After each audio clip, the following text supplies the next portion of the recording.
Hi, welcome to the first video of the Zenalethia YouTube page. The topic for the video today is about inspiration. Not just the quality of inspiration, but also wanting to look at the things which come in the way of living in an inspired way and feeling the flux and flow of that aspect in our lives. What are the obstacles and how can we work with them in an intelligent way, contend with them. So I want to begin by speaking a bit to this quality, inspiration.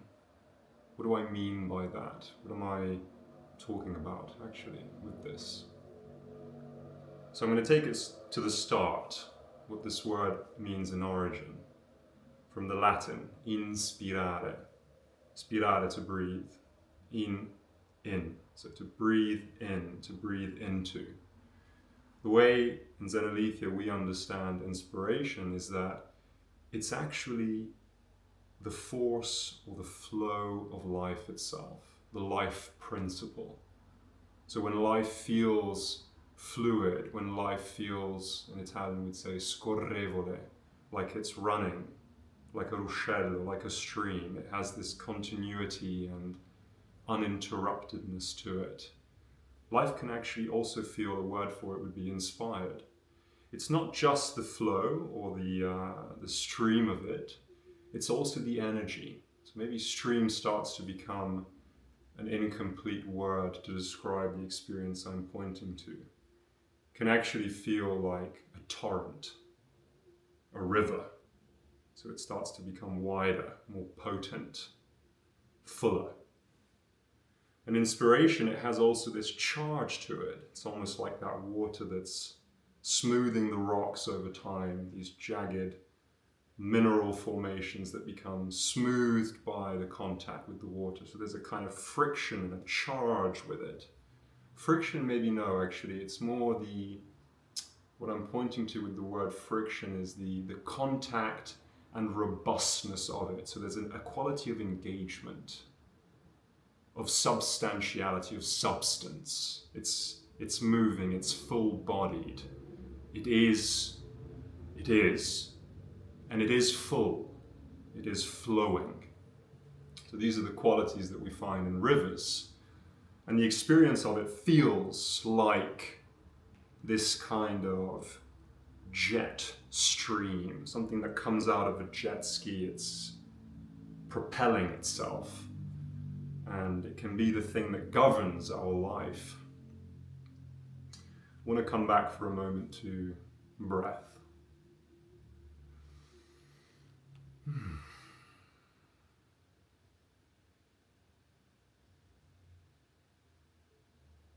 Inspirare.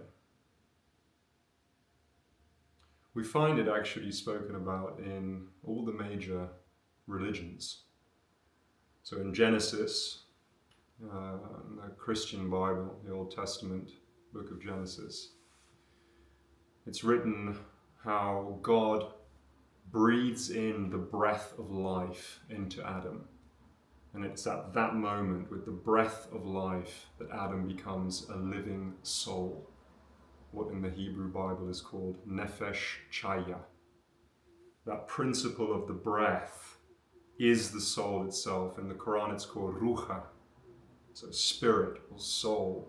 It's this kind of, it's not ethereal or ephemeral because it's absolutely tangible and substantial, but it's also subtle and yet can feel so forceful in the way it manifests in life, this kind of robustness, this inspiration, so this electric movement and engagement with reality can come out in our questions, in our curiosity, in our desire to do, our desire to be dynamic. It's a source of creativity for that very reason. It is the seed which births creativity, which births creation. So it's that original breathing in which gives life its quality, actually. In Hinduism, they call it prana. Again, the life force, the vital principle. Prana, literally from the Sanskrit word breath. So we find it mentioned in all these traditions, and to be clear, I'm not speaking to any system of beliefs. I'm interested in what is it about these traditions, what is it that all these cultures across time are pointing to? What is the case? And how can we know it for ourselves? Now, this inspiration, which is actually the creativity of life, when you feel what life is for yourself and you ask, actually, what is life really for me in my experience? It is this inspiration, it is this being inspired, this being so alive, alive with aliveness, the quality of that aliveness being inspiration itself. So the breath that can feel like a gale, not just a light breath, but an actual gale, una turbulenza, a turbulent wind that blows through a hurricane even. So how is it that this comes to be obstructed? How is it that, speaking for myself, the experience that I have known, how is it that this comes to be dampened? And how to contend with that fact? The fact of not feeling inspired, not feeling curious sometimes even, feeling perhaps dampened or deadened in some way. Like there's some essential ingredient missing. Can even feel like the experience of meaninglessness or depression. That's just a word, but what does it point to? It points to a stagnancy, something stagnant, something that is unchanging. Now, the interesting thing about that is the nature of this breath that is inspiring is inherently changing. So we look at reality and it's never the same from one instant to the next. It's constantly in flux. That's something that the ancient Greek philosopher Heraclitus was right to pick up on. It's constantly changing, even our experience from moment to moment. It has this stream quality. No wonder he said, you never step in the same river twice. By the time you've stepped in it, it's a different river. It's in a different phase of itself. And the same with reality. So when there is this stagnancy in experience, the lack of curiosity, the lack of enamoredness and wonder at life itself, the lack of fascination, what's going on? I mean, really, what's happening?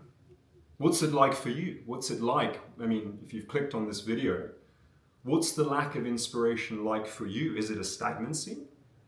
Is it a deadness? I mean, if you really feel into it, maybe there's a word you've given it. Okay, I'm depressed, or I have this, I get down sometimes, right? Human, in other words. But actually, what's it like? What is that? Is it a heaviness? Is it a density? Is it a pressure? Is it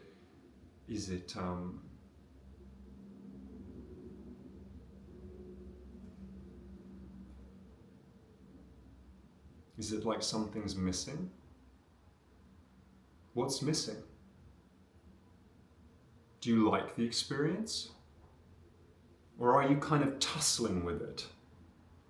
Because the feature about this that I was pointing to with the dynamism of life and the constant changing nature of it is that when there is a stagnation in our experience, which the lack of inspiration is, there is actually a resistance to that change.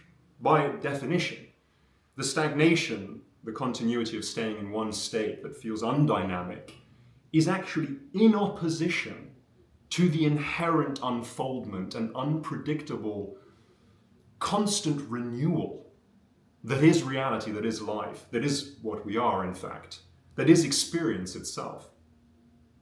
Now you might say, yeah, but I don't choose to be feeling uninspired. I don't choose it. And yet there is some involvement, there is some doing for something to remain so in contradiction to how experience naturally wants to be, which is this gushing river. A lot of effort is actually required. It's like a dam. It's like damming this river. It requires, intention isn't the right word, but it requires a doing. A dam doesn't just arise. whether it's a natural dam built by beavers or an artificial dam built by human beings, it requires artifice. It requires something for it to come about. So what's the nature of it coming about in your experience? And it doesn't seem obvious, right? That's why the question or the point or the answer is, yeah, but I didn't choose this, so what am I going to do about it? In fact, I'm not even interested in the fact that I'm depressed. I don't have questions. I don't care, or I can't be bothered, or it's pointless, right? Whatever it might be.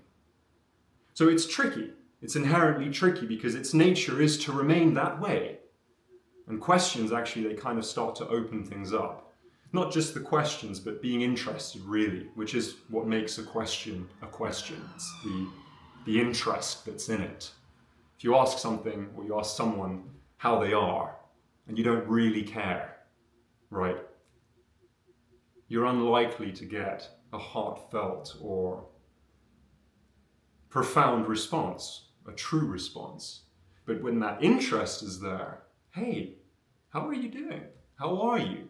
There's actually like a desire in the other to open up, to reveal something. So how do we be with ourselves? I'm just pointing so far to the tricky nature of being with this lack of inspiration. Because it's not so easy to just ask the questions when we're not actually interested. Yeah, why am I uninspired? Or why do I feel dead? Yeah, if I'm not interested, it's unlikely that the experience is going to actually open itself up. So let's try something different, right? If we don't have to ask questions sometimes they can come from a place of wanting to solve something. I want to get rid of feeling this way. It's uncomfortable. I feel like it's inhibiting me and it's causing me some kind of suffering or anguish. Totally valid. Speaking for myself, I know that place, right? So let's try something different. If you let yourself have whatever uninspiration looks like for you, right? What do you call it? Use your word. Is it a depression? Is it a deadness? Is it a lack of aliveness? Is it something's missing but I just don't know what it is? Yeah. So if you let yourself have that, you let yourself really have it. I mean, instead of it being something that's like, oh, this again, or I need to solve that, if you let yourself really have it, I mean, it's yours to have, right? So if you let yourself have it, maybe for the first time, how is that? To really have depression, it not being a problem for a moment to solve, or something that's wrong, something that needs to be filled with the missing thing, or in some way moved along so that good times can return and prevail. Yeah. If it's something that you can actually have for yourself now, because it's showing up in your experience, if you can have it, how is that? There's an interesting thing about the word ruha, right, for spirit or soul that I mentioned that's in the Quran earlier. It's also said in that book that the ruha is the command of God. So the ruha itself, so in each individual, that inspiration, that breath of life that is their expression in the world, it's a divine command. It's something that goes beyond them. It's not just yours. It's something that is part of the patrimony and heritage of all the world, of all people, your contribution, your uniqueness. There's no one like you. There's no one who has your ruha in the way that your manifestation uniquely is. That's what makes it so precious and valuable. So drop all the religious language from that. I'm not interested in it. I'm interested in what does that actually mean experientially, that this is a command, this inspiration that is you. You are inspiration. What is it for you, this command? How does it want you to be? Not what do you want? What do I want? We never know what we want, right? If we ask ourselves, what is it that I really want in my life? And we go to careers counselors and we do university courses and we do mind maps and weigh up the pros and cons and ask people for advice. What do I want out of life? And here's my plan for this and my plan for that. Forget that. What does this want? What does this that you are want? This command, which is the command you, be you. Right? What does that feel like? It's not a conceptual thing. Inspiration isn't conceptual. It might lead to all sorts of concepts being created, but itself is a force. So this command, if you let yourself have for a moment the lack of that, the lack of feeling inspired, because that's part of it. This is the crux of what I want to say.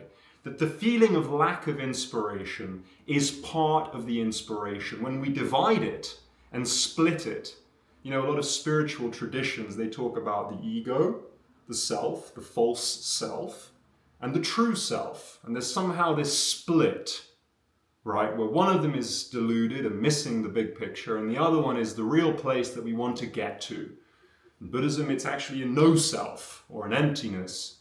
In some of the Indian traditions, it's some kind of non-duality. I am everything and I know myself as everything. Everything else is kind of missing the point here.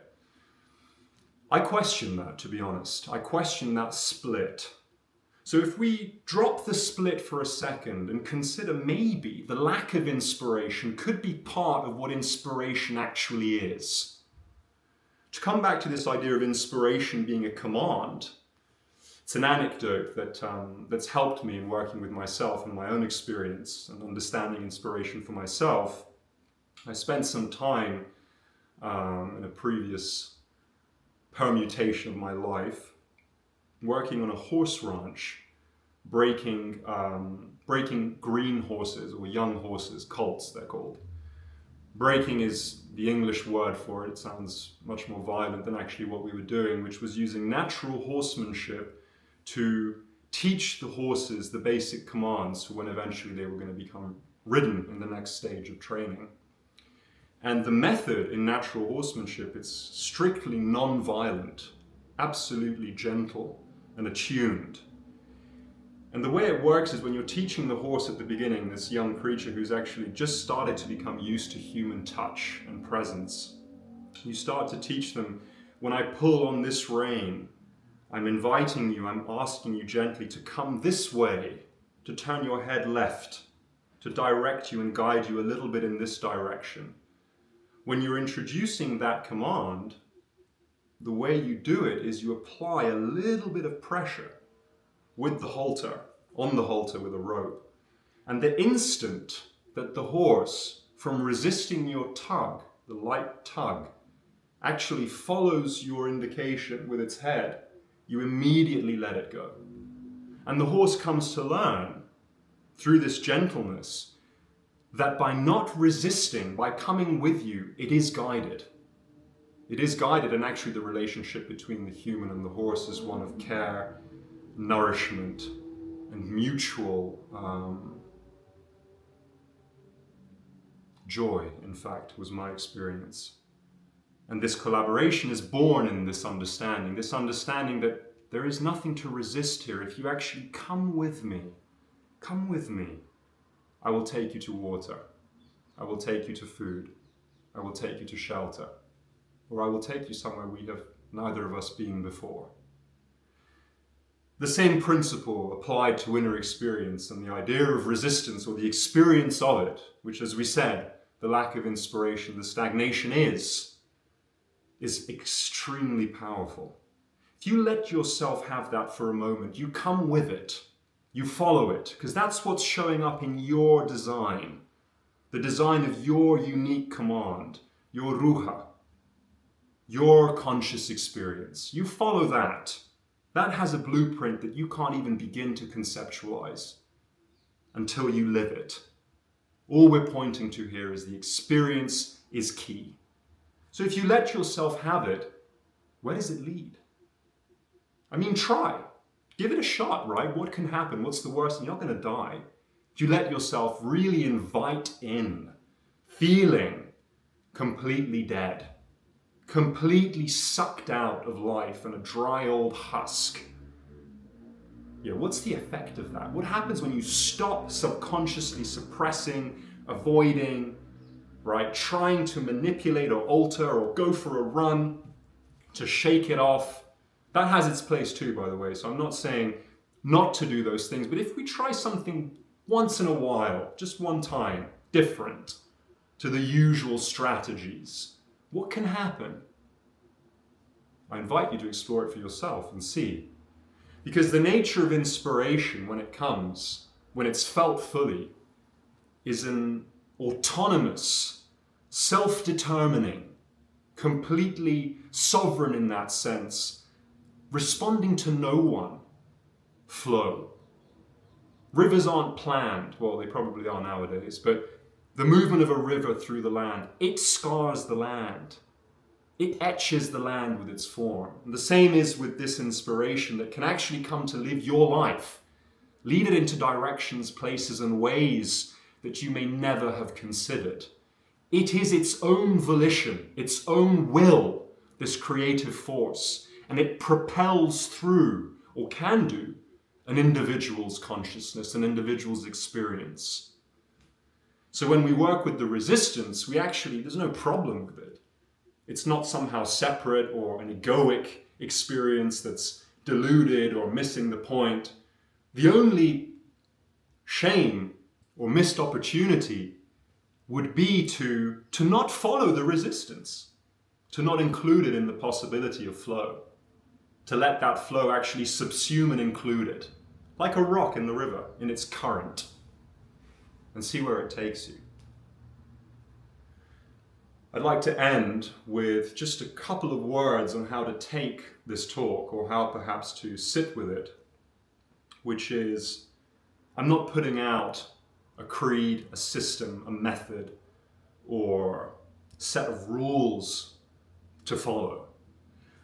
What I'm interested in is a particular orientation, the Zen Aletheia orientation. There are no teachers. There is no teaching.